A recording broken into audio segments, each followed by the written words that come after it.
I'm a dietitian, and when I'm doing my weekly food shop, I often see families with trolleys piled high with food, and I wonder how they're going to use it all. I'm a strong believer in a little bit of what you fancy every now and again certainly doesn't do you any harm. It's the quantity that's the problem. And that became quite apparent early on in the family life swap when the super fit Thompson girls went to live with a Hewell family whose cupboards were bursting. So, are you hungry? Yeah. Yes, please. Okay, what about some crisps? Yeah. Lovely, I shall go get you a bowl each now. Yes, you're a bit big. It's so much. I'm quite full after the crisps. Burgers. I don't know how I'm going to cope for the week. Here we go. Sorry, lovely. Right, that one's yours, and I'll get yours now. The Hewell family are the first to admit that they love to eat. And that's not a problem, it's the sheer volume that is. So, how much should we be eating? Here are some top tips to help us control our portions. A really simple way of controlling your portion sizes is to downsize your plates. Out with the large plates and in with the medium sized. A top tip is to measure the size of your plates. If it's about the size of your hand, you're good to go. Over the past 30 years, our plate sizes have grown, and the bigger the plate, the more tempted we are to fill it. A large plate of pasta can be as much as 400 calories more than a small plate of pasta. Think of your plate as a pie chart. You might be surprised to know that half our plates should be veg or salad, and the other half is split into quarter carbs and a quarter protein. It's called the portion control plate, and it's a fantastic way of giving our bodies exactly what we need without being too much. A great tool to help manage your meals is a meal planner. If you do it at the start of the week, you're more likely to have the right amount of food in your cupboards. Beware the buffet. All-you-can-eat buffets and food offers are big no-nos in the battle against the bulge. Tour the buffet to decide what you want before you even pick up a plate. And don't go to the restaurant with a mindset of, I'm going to get my money's worth. Just because something comes with a label free, we shouldn't go overboard. Make a plan for how many times you're going to visit the buffet and stick to it. By gradually reducing your portion sizes, you'll be training your brain and your stomach to get used to it. And within a couple of weeks, it'll be second nature. Here's a quick reminder of my healthy hints. Smaller plates, longer lives. Divide and rule. Beware the buffet. Those golden rules should help you, but beware of the family event like a barbecue. It's easy to get carried away at the sight of all that yummy food. Chicken's off, I'm afraid. Nobody can have any. Oh, why? Because I'm having it all.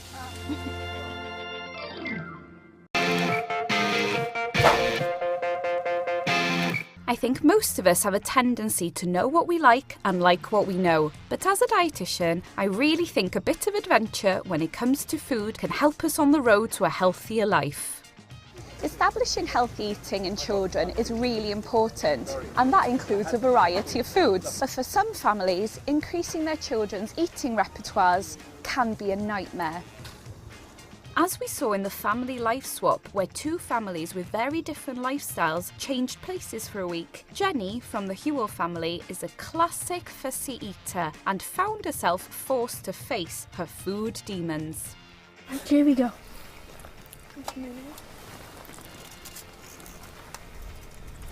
Yeah, I don't like that. Not for me. Nope. Try the other one. Nope. So, how do we get children to try new foods without begging, bribing, or losing our own minds? Here are my top tips brought to life by some helpful volunteers. Rome wasn't built in a day. Even if you're frustrated or worried about a picky eater, try to at least fake a carefree front. It matters because if you're casual about it, they'll be casual.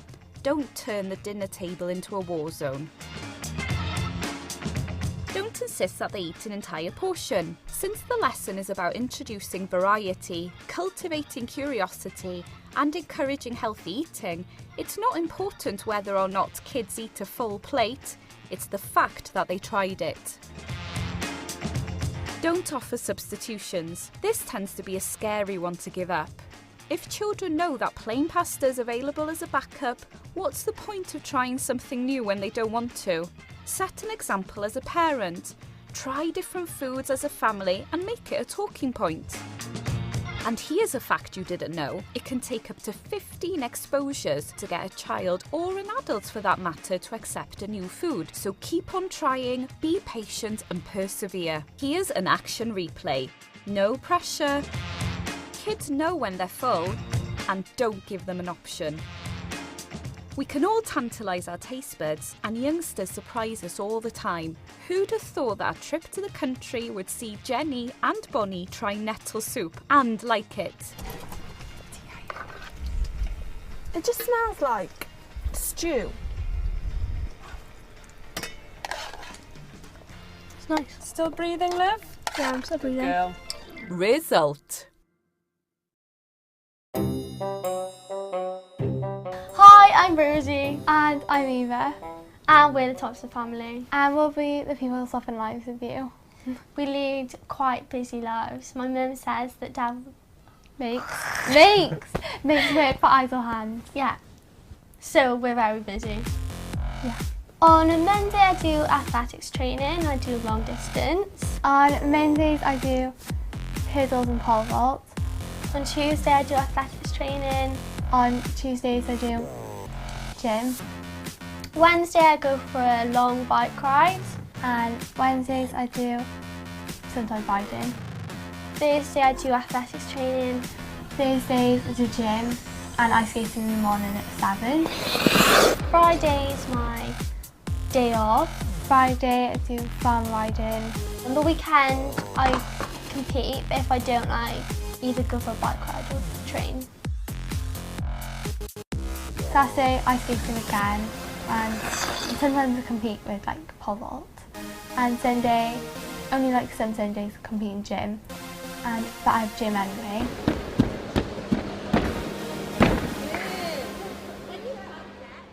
Mum does the cooking. mostly does the cooking. She cooks pastas. But she likes cooking jacket potatoes. Yeah, and she but no one loves likes the them. jack and potato. And what else Dad does she cooks cook? for an army. Yeah, he cooks too much. Yeah. With Mum, we watch what we eat. She won't let you buy like certain cereals. It's like a cereal. And she checks the back of things And that you buy. She got really annoyed because pink Lucasade, the pink lemonade in Lucasade, she had like shouted at me in the car like screaming, Yeah. It's got 57% of your sugar. And she held a grudge with me because I bought a Terry's chocolate orange. When I eat something unhealthy, I know that her voice will be in my head, making me feel bad for eating it. We would impolitely describe her as a control freak. You want to go and sort the chickens out? Because they're coming in the conservatory. She goes on at you and she nags you. Will you go and sort the chickens out, Eva? And then, yeah, there's some food for them. And make sure there's some, check their eggs, will you? Mum would say, if you really want to stay in bed, then you can. She And wouldn't- it would just she make wouldn't- you feel guilty. She wouldn't let you leave then, your room. Yeah, she'd probably expect you to stay in there all day. But she would definitely just make you feel guilty about it. Tips for getting around Mum is, Don't answer back, don't have the last word. Just Yeah. let her carry on with what she's saying. She won't stop otherwise. and then she won't bother you once she's got it out of the system. For Dad, Beer. Give him beer. And put him bribe off. him, give him beer, Or, and or set him challenges or something. yeah. And then, like, compete with him. Yeah. In this family, we're very competitive and we compete With each other. a lot. Good luck to you both. You'll have a pretty busy week.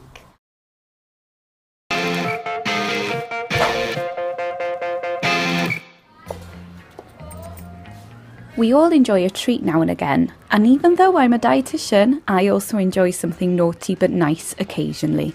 But I often hear parents giving children sweets and chocolates as a reward. Not a good habit to get into. There's a difference between having a sweet treat every now and again and using sweets and chocolate as a reward for children. The family life swap saw two families with very different eating habits change lives for a week. It was easy to see that the families also have different attitudes towards rewarding success. The winners of the cycle challenge were rewarded with a healthy dinner made by the losers. In Abersychan, the winners in the pool, and not the swimming pool, won a trip to the kebab shop. Whether you're 5 or 55, we all like to reward ourselves with a treat now and again. But it's how much you eat and how often you eat it that's the problem. Here are a few tips on how to indulge yourself without being indulgent.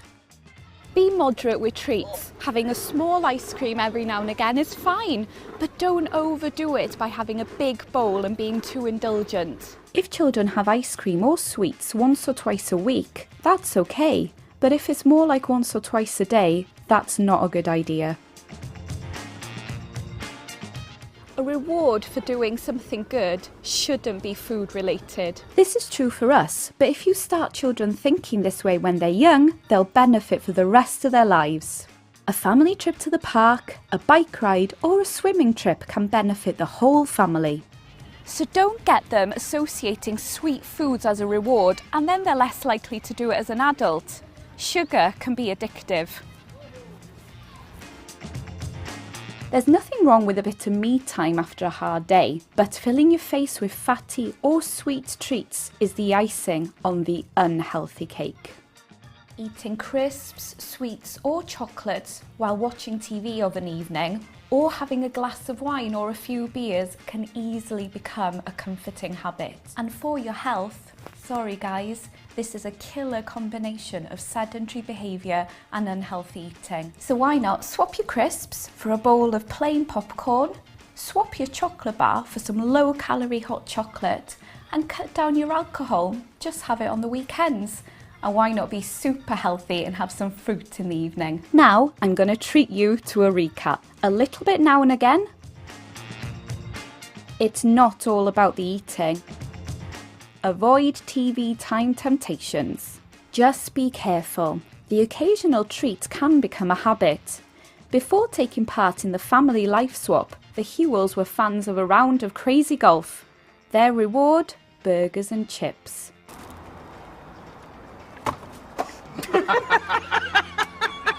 That doesn't quite hit the mark, guys.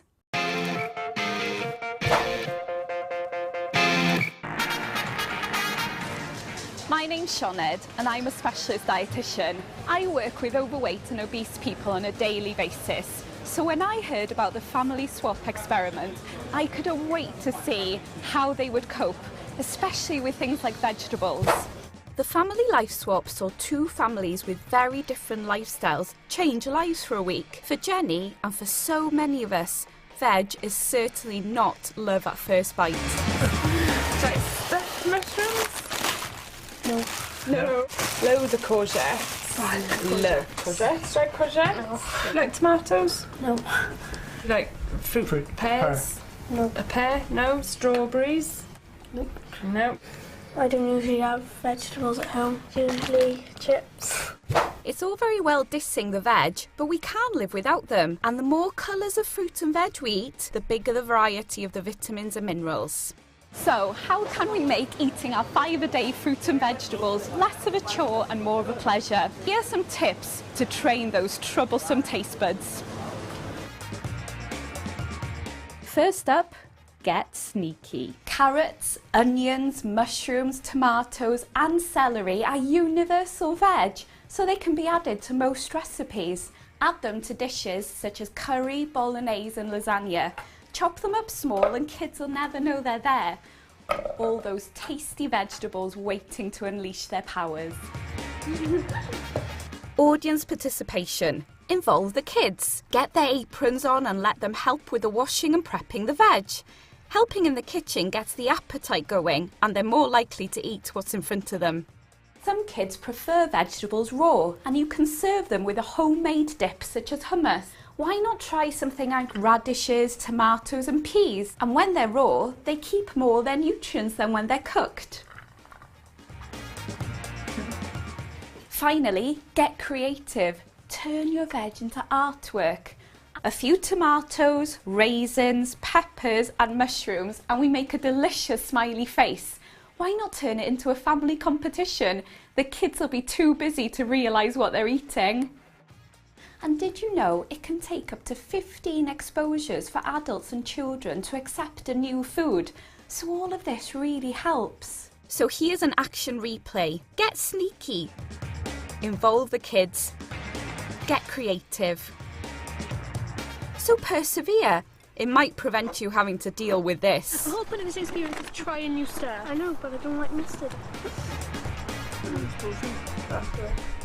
It's not for me.